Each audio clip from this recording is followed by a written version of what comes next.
तो एक क्वेश्चन करते हैं। क्वेश्चन कह रहा है कि there are 8 floors in a building such that bottom most floor is numbered as 1 और उसके ऊपर फिर 2 फिर 3 फिर 4 फिर 5। ठीक है, ऐसे करके कह रहा है कि अननोन नंबर ऑफ पीपल जो है वो हर एक फ्लोर पे रह रहे हैं, नहीं पता कि कितने लोग रह रहे हैं। अलग अलग पीपल जो है वो अलग अलग फ्लोर पे हैं। ठीक है, नंबर ऑफ पर्सन जो है number of person living on floor 4 and 7 are 4 times of the respective floor number. ठीक है, फ्लोर 4 और 7 में 4 टाइम्स है। ठीक है, अगर मैं टेबल बना लूँ यहाँ पे कि 8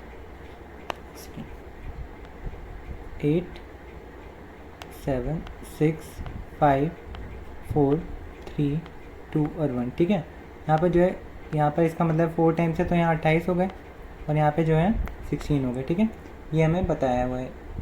उसके बाद कह रहा है कि number of person on floor 6 is 1/4 less than the number of 4। तो फ्लोर 6 में जो है वो 1/4 कम है। 1/4 कम का मतलब कितना हो जाएगा, 3/4 ऑफ 16 हो जाएगा। तो 3/4 ऑफ 16 कितना हो जाएगा, 12। ठीक है, 6 का भी हमें पता चल गया कि हमें 12 फ्लोर दे रखे हैं।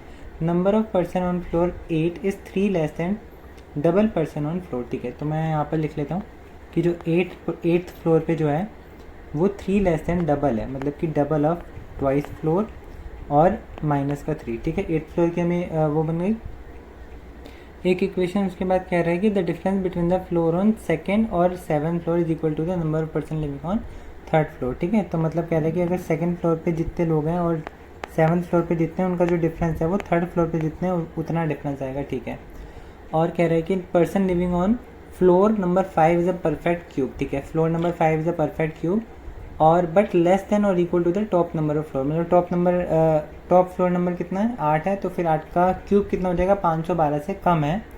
यहाँ पे जो 5th फ्लोर पे जो लोग रह रहे हैं वो 512 से तो कम है। उसके बाद कह रहा है कि at least 2 person live on each floor, कम से कम 2 लोग तो रहते हैं हर एक फ्लोर पे। ठीक है, number of person living on lowest floor is a perfect cube number. जो मतलब जो फर्स्ट फ्लोर पे है ना वो लोएस्ट मतलब लोएस्ट फ्लोर पे जो एक परफेक्ट क्यूब नंबर है, जो कि कैसे आया है, is equal to the sum of living on prime number floors. Prime number floors का सम मतलब कि 2 पे जितने लोग रहते हैं उसका 3 5 और 7 इनका जो सम करेंगे तो एक परफेक्ट क्यूब आना चाहिए जो कि 1 फ्लोर के बराबर होगा। Not more than 70% live on each floor. ठीक है, हर एक फ्लोर पे 70 से ज़्यादा तो लोग नहीं रह रहे हैं। ठीक है, हर एक फ्लोर पे 70 से ज़्यादा नहीं है। 70 से ज़्यादा नहीं है तो हम क्या कह सकते हैं कि जो फर्स्ट फ्लोर है उसका जो वो क्यूब एक क्यूब नंबर है और वो क्यूब क्या होता है, 70 से कम सबसे बड़ा इज 64। ठीक है, तो हम वही ले लेते हैं एक पॉसिबिलिटी। ठीक है, होने को तो यहाँ पर 64 से कम भी हो सकता है, किसका 27 भी हो सकता है, 8 भी हो सकता है।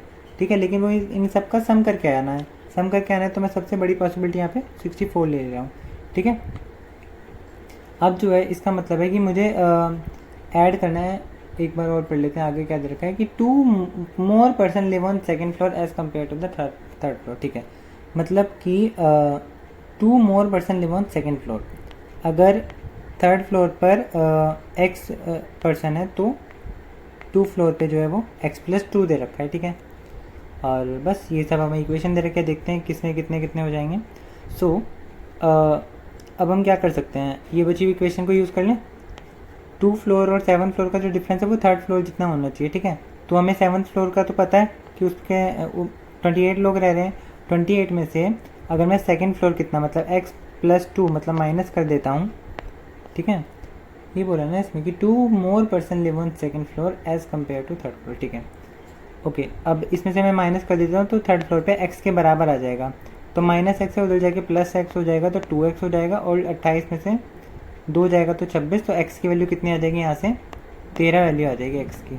तो हमें क्या पता चल गया कि जो 3rd फ्लोर पे है वो 13 लोग रह रहे हैं और 12th फ्लोर पे जो है वो कितने हो जाएंगे, 13 और 2 15 लोग रह रहे हैं। ठीक है, अब जो है इसको थोड़ा सा यहाँ पे कर लेते हैं साइड में।